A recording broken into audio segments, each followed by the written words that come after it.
Hello, Warriors, TGIF, which to me means thank God I'm fortunate. And there's one way that you could become fortunate, and I want to really drive this point home that when I prepared you for the Fed on Monday, I had a plan that weekend on what I would do. It's very important to have a plan because then when you have a big event that gives you dramatic volatility and price movement, you're not analyzing, you're executing, and you're executing because this is what you planned for if the market accommodated what your narrative was.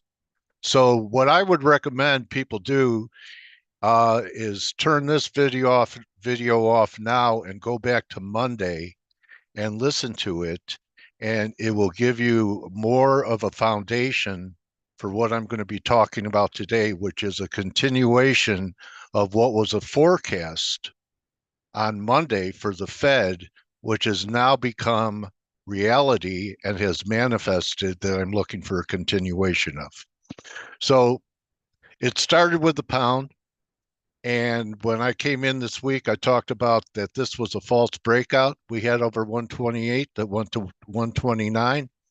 And I said that if the Fed was dovish, it should set up an opportunity to sell cable between 2780 and 28. The high was 2803 right here. And we've sold off pretty good, over 150 points. At my target was under 24. At the 61.8 level is 2364 down here. So that's also where I'm prepared to take profits. Now, what you need to do is at least take partial profits because the market could bounce at any time. I've noticed yields were dropping. I also talked about buying the dollar if we had a dovish tilt from the Fed at 102.30. Did it, posted it in the room, also posted the pound trade in the room before it happened. And the low was 102, 103, 103.20. Okay, so 330 was a pretty good target.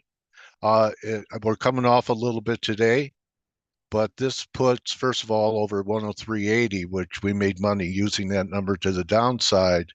And I didn't even wait for 103.80 when I was selling that rally in cable. I'm now looking for the 106 level, most likely by sometime in April. Best guess, April 9th, around the eclipse, that perhaps we have the dollar rallying and then eclipsing for a high up here around the 106, 580 to 630 in the next 2.5, 3 weeks. Euro at major support at this 108 level. I don't like the fact, even though it's bouncing, that it's back here. It's like Mr. Market, like I talked about in Apple, saying, okay, you missed a 108 buy here. It was a nice rally for 180 pips. You're such a nice guy, Dale. I'm going to let you buy it at 108 again. And we could get a little bounce. But the more a market gives you opportunities to buy at important support and resistance levels, become skeptical because most breakouts, when they happen, they go.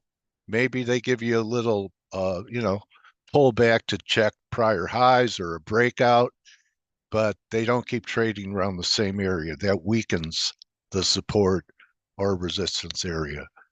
Aussie was a weakness coming into the week, and then it was holding up the best, but not such a great 2-day period.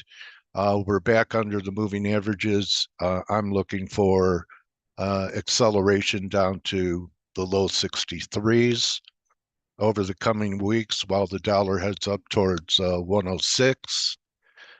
Looking Canada, I talked about buying on Monday, hasn't done much, but it sure didn't give up much. I still think we'll see 138. Yen is giving some interesting signals. It's still an up week, but you see how we're diverging here. So possibility that we're in some type of topping mode. I only say it because I was looking for more on the upside in the 10-year, and we're right at good or bad from here at this 420 level. And we got back above the 420 level. I thought, maybe we'll make a run at 50%, 61.8. That's not what's happening here. So it's very possible that yields have topped here and that we're headed beneath the 380 level. That would be bearish US dollar yen, be bearish dollar, be bullish gold, be bullish everything. When the dollar's bad, everything's good. When the dollar's good, usually everything has a headwind. So that's the story on the currencies. The metals are still pretty stiff. I mean, gold doesn't look bad. I see two drives here.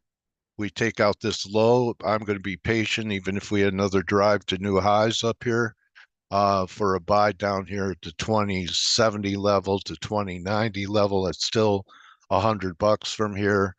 And silver, after making a marginal new high over the, I thought we had peaked at the 2550 level, and right here near 2550, and we made one more high that didn't confirm, got smashed last week, yesterday, and making a bit of a recovery today.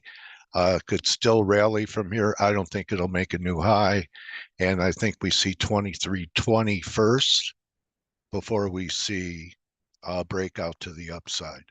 And one other point on cable, most other analysts, they're doing a good job that just to say cable's going down and be right about direction, or euro's going up and be right about direction. What I did for you guys on Monday was I gave you an entry, which made it actionable. The other analysis doesn't give you any type of idea, even except that someone's bearish or bullish, and you find your spots. Okay, so I just wanted to bring that up. Taking a look at, I reshorted Apple. Apple got smashed. It's trying to hold today. I've been talking about 160 for a while. It's a pretty interesting chart on the weekly. All we did in 3 weeks, we held, this was the week I covered, inside week last week, and we could end up with an outside week. The gap was left at, what's this low here? 77.38. So all we did was fill the gap here by going to 78.67 and then came off on the lawsuit news. Looking at some of the other shares, I just want to warn you about this. We did reach the equinox, right? The vernal equinox, I think, was the 20th or the 21st. It's still a good week that NASDAQ's having, but look at this divergence. All the way from mid-December, it's been grinding, still a positive week. But look at this RSI reading at the last new high. S&P's had a better RSI structure. You'll see it when it comes up. See, it's still diverging, but a better RSI structure. And it took the S&P to make a couple of new highs for NASDAQ to make a marginal new high. To me, it's an accident waiting to happen. I know it's esoteric, but there's an eclipse coming on the 9th. They usually portend not great things. Last eclipse, we rallied into it. Since we've already had a rally into the change of seasons, perhaps we get a nice sell-off into April 9th. Maybe the dollar's through going up by April 9th. Maybe the metals are through correcting by April 9th, and yields are continuing to fall. And when the dollar starts to peak and fall, you're going to want to be long the world. So that's what I wanted to share on a Friday wrap-up. I know we give you an edge, or you wouldn't be tuning in. And if you want your edge to even be sharper, spend some time in the room with Mike. I've been posting more actively in there. And see you at TradeGATEHub.com. And don't just count your pips, count your blessings. And we'll see everyone to lay it all on the court again next week. Adios.